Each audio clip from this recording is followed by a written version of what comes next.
I have been waiting for this moment for the longest time ever.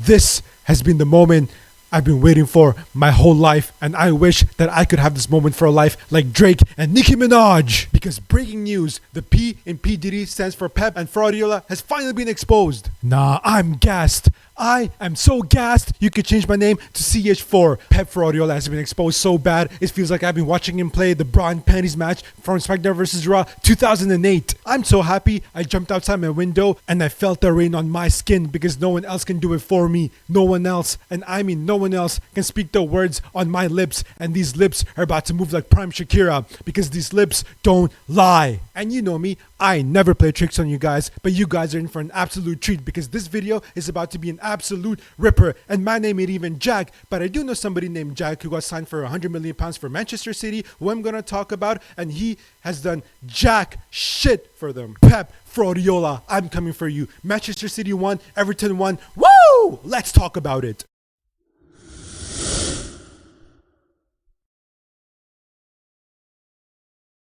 A lot of you are probably thinking, wow, this guy must hate Pep. But I don't hate Pep. I don't even dislike him. I, in fact, despise Pep Fraudiola for what he's done to the Premier League. And I hate this idea. I despise this idea that he's the best, that he's the greatest of all time. But he's not the best. He's not the greatest of all time. There are many managers better, like Jurgen Klopp, like Jose Mourinho in his prime. Hell, even Sir Alex Ferguson, even though, you know, he had something going on with the refs and that, but that's a topic for another day. And I know what you're thinking right now. But MAI, he's won things. And yeah, you know what? He is a winner. He's won leagues. He's won Champions Leagues. He is a serial winner. But guys, please try to understand something. Context is really important, especially when it comes to Pep Fraudiola. And speaking of context, I'll give you context. I'll give you context starting all the way back to when Guardiola was a football player. Now, Guardiola used to play for Barcelona and he was a midfielder for them. And he's been cheating since day one. There were many reports that came out that he tested positive for taking PEDs. He's been cheating his whole life. He has. It's just the truth. And now there are more charges on Manchester City than Power Bank. There's more charges on Manchester City, aka 115, more times than the EV car that gets charged. It's absolutely crazy. But people seem to ignore the fact, and they just seem to look at his trophies and the style of football he plays. But again, the trophies and the style of football he plays is only possible because of the money and the resources he has available to him since day one. Since he came into the Barcelona side. And you know, people talk about the Barcelona side and how he developed Messi, for example. But even before Messi, there was already Xavi in that team. There was Iniesta in that team. There was Samuel Eto'o, and that could go on and on and on.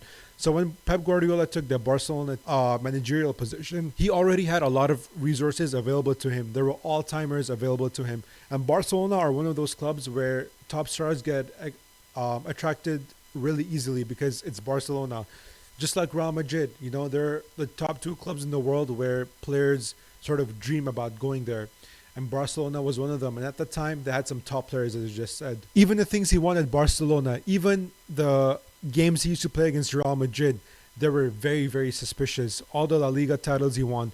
If you go back and look at all the refereeing performances in the Barcelona-Real Madrid games, they were very suspicious. And the dirty tactics that Pep used to employ in that Barcelona team was absolutely crazy. You wouldn't believe it. You literally have to see it to believe it, especially for the new generation coming out. If you actually go back and look at the way the referees favored Barcelona, and don't get me wrong, there was referees favoring Real Madrid too, but since, you know, this is a Pep Guardiola video, I'll have to stick to Pep Guardiola. But of course, if I have to be fair, then yes, Real Madrid were also favored by referees several times, especially in the Champions League. Speaking of the Champions League, now obviously Pep Guardiola has won 3 Champions Leagues in his career. He won 2 at Barcelona and he won 1 at Manchester City. But again, if you take a look at the context and if you take a look at the 2 Champions Leagues he won with Barcelona, they were very, very suspicious. Why? Because the first time he won the Champions League, they played Chelsea in the semi-final. And guys, that semi-final was absolutely robbed. It was rigged. And if you don't believe me, take a look at this clip from Didier Drogba, the Chelsea striker and the Chelsea legend. After the final whistle, we might hear more of this from UEFA. The disappointment, the despair is turning ugly. And we'll stay with these pictures because they are part of the story, not a seemly part of it. And the kitman there trying to stop Drogba getting himself into further trouble. And I think it is now time. And the thing is, if there was VAR at the time, there is no way Barcelona get away with that performance, because there were so many blatant decisions that Barcelona got, and in the end, obviously, they found a way through to the finals, and they beat Manchester United 3-1 in the final. In another UCL campaign, Barcelona were playing Arsenal, and Arsenal was 2-1 up, I believe, in that game. And in that game, Arsenal was cruising, and it looked like they had Barcelona's number that day. But what ended up happening was Van Persie was through on goal. He was offside, but the stadium was really loud, and he decided to shoot at the net anyway because he couldn't hear the referee's whistle. And because of that, he got a red card. Now, that red card was absolutely BS. Even if you go back and look at the red card, it made absolutely no sense at all. Like, literally, it was absolutely crazy. I still can't believe till this day that Van Persie got a red card. And then let's take a look at what happened when things got a little bit tougher for Guardiola after Mourinho joined Real Madrid. Now, Mourinho joins Real Madrid. They win the league with 100 points or something like that. They absolutely cruised the league, and it was, Jose Mourinho did his thing. And, Barcelona, it looked like sort of things weren't looking so good for Barcelona and Pep Guardiola. And what does Pep Guardiola do? Pep Guardiola takes a privileged route, as just like he always does, and he decides to leave Barcelona because, whenever push comes to shove, Guardiola just doesn't feel comfortable, That's not his environment. Guardiola is one of those men one of those people that really thrives in comfort. He thrives when everything is perfect. He's a perfectionist by nature. And so when everything is perfect just the way he likes it, he's really comfortable and things are really good, and he can make everything tick like a machine, And it's evident if you look at the Manchester City sides he's built, and then if you look at the Barcelona side and also the Bayern side that we're talking about currently, that's literally what he does. He goes to FC Bayern, and again, Bayern were already winning leagues. There was nothing new about it.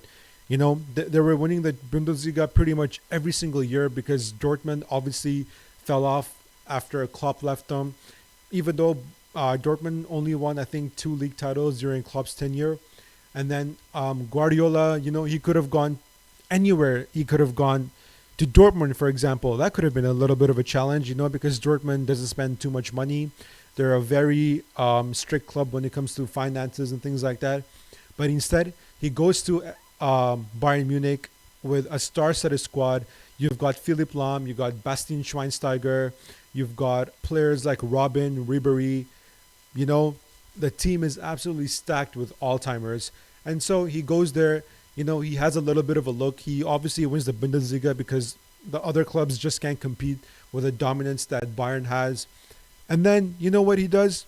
He goes to Dortmund and he decides to get their 2 best players. He gets Mario Götze and he gets Robert Lewandowski. Now, that is absolutely crazy, first of all. Instead of, he could have been like, all right, you know what? Maybe I can get another player from another league. I mean, you can't really blame him in that sense because obviously the players also wanted to go to Bayern because, they wanted to win the league and the Champions League and all the big prizes. And obviously, like, as a player, you always want to go to a team if you're that caliber of a player where it's time for you to be like, all right, you know what? I want to win some trophies. You want to go to a team that can actually compete for those titles, and Dortmund just wasn't doing that. So Lewandowski goes on a free to Bayern. Götze goes to Bayern as well from Dortmund.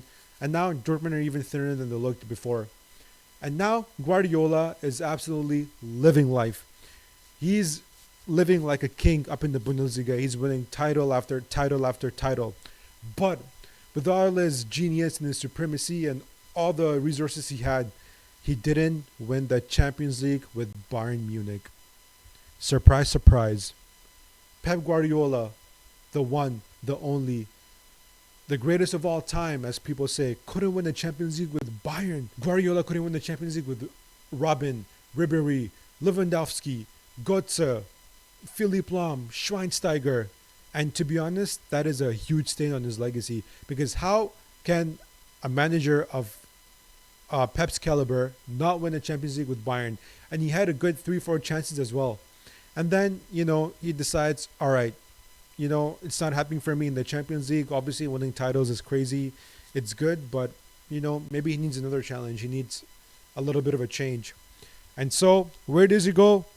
He could have gone to Arsenal because Arsenal could have been a challenge and he could have brought them back to the top because Arsenal has been struggling for a long, long time. He could have gone to Manchester United, and to be honest, he could have been a really good fit for Manchester United because Manchester United is a really historic club and they needed somebody of Pep's stature and Pep's figure to come and sort of stabilize the ship after Ferguson left, and then Moyes takes over and Van Gaal takes over, and it's just not happening for them. And instead he goes to Manchester City. Now, Manchester City has a ton of money, as we all know. They have a ton of money, and when Guardiola comes in, he struggles in his first season because there's a lot of players that are, not good enough, like Mangala and who else was there? Gail Clichy, Zabaleta, players like that. But he also had all-timers in that squad. He had David Silva, he had Aguero, he had Yaya Toure. He had all these really, really great players in that team. He had a really good spine that he could work with. And on top of the millions and millions, and I don't mean fans because Manchester City don't have any. I mean the millions of billions of dollars that the owners of Manchester City were providing to him. Again, the project was very, very easy. And even then, Klopp came into a Liverpool side that was completely depleted. They were losing 6-1 to Stoke City in Steven Gerrard's farewell game. And if you look at the squad that Klopp inherited with the likes of Jordan Ibe, Joe Allen, and Christian Benteke, Mamadou Sakho, Martin Skirtle, John Flanagan, all these guys, Nathaniel Klein, and the goalkeeper was Simon Mignolet. Now, Klopp comes into this Liverpool side, and within 5 years, he's won everything. He's won the Premier League. He's won the Champions League. And that too on a limited budget. If you look at Klopp's net spend and Pep's net spend during their time over here, during their time in England, it's absolutely crazy, the difference. And what Klopp had to work with, and the fact that he won the Champions League at Liverpool before Manchester City, while Guardiola was getting eliminated by AS Monaco's kids. Be it that, they had Mbappe, they had Bernardo Silva, Fabinho at the time in that team, and that team, Monaco team, was really good. They get eliminated by Tottenham Hotspur. They get eliminated by Liverpool. They get eliminated by Lyon, which is absolutely crazy. Now, Pep again has all-timers. He has De Bruyne. He signs De Bruyne. He goes and assembles this crazy squad with Leroy Sané and Sterling, and he signs so many defenders. He signs Kyle Walker. He signs Ferland Mendy. He signs all these players, and it still takes him such a long time to win the Champions League. And again, if Pep is really that great, why did Klopp win everything before him on a budget? And even though Klopp started off on a lesser budget, why? Tell me why. Tell me why, like Backstreet Boys. I want to understand. I want to understand the point of view of Barcelona fans, of Manchester City fans, of Pep fans. I really want to understand the context because I'm providing you with context and I really want to know. And now, ladies and gentlemen, Pep Fraudiola has finally been exposed.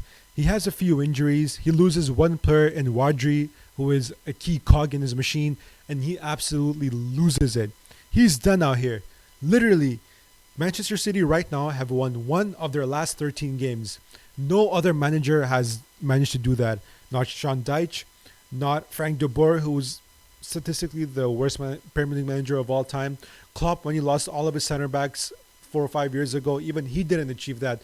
Pochettino, Ten Hag, Seven Hag. Is Pep really that good? If you look at his current record right now, I mean, one win out of 13 games. You really have to think now. You really have to think about where Pep Guardiola is right now. And don't get me wrong, I'm not gonna lie. Seeing him helpless, it feels amazing. It's like justice, especially because Manchester City have more charges than a power bank. You know what I'm trying to say? Like, it's absolutely crazy, as I just said a few minutes ago. And now Pep is Pep's back is against the wall. He looks lost. He looks helpless. He doesn't know what to do. He doesn't know where to go. He doesn't know who to go to. He's been trying different things, and obviously, even though his squad has a lot of injuries, it's just not happening for him. And ladies and gentlemen, I told you I will talk about Jack. And let's talk about Jack Grealish. He goes and spends £100 million on Jack Grealish. Remember the Jack I was talking about in the intro? Yup, that Jack Grealish. Pep Guardiola spent £100 million on him just to be a bench player. Now tell me, guys, which other club has the privilege to have a £100 million signing on the bench?